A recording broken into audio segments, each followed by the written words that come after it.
બધુંય સમયે સમયે સારું લાગે. ભણવાની ઉંમર હોય ત્યારે ભણવાનું સારું લાગે. જમવાના સમયે સાહેબ જમવાનું જ હોય. રમવાનો સમય હોય ત્યારે રમી લેવાનું હોય.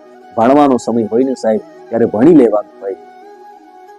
વ્યવહારનો સમય છે સાહેબ, તહેવારનો સમય હોય ત્યારે તહેવારનો આનંદ માણી લેવાનો હોય.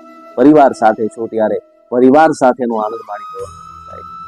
જ્યારે જે સમય છે, જે સમયે સારું લાગે કરી જ લેવાનું સાહેબ. क्या भरोसा है इस जिंदगी का, साथ देती नहीं एक किसी का.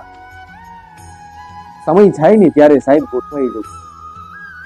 અને એક વખત સમય હાથમાંથી નીકળી જાય ને સાહેબ, પછી આપણા હાથની અંદર સમય નથી, કારણ કે સમય કોઈની રાહ જોતો જ નથી. આપણી હાથમાં માત્ર ને માત્ર પસ્તાવા સિવાય કંઈ નથી. બાકી તો ઈશ્વરે ભાગ્યમાં આપ્યું હશે ને તો મળશે. એનો મતલબ એ નથી કે ભાગ્યના આધારે બેસી રહી.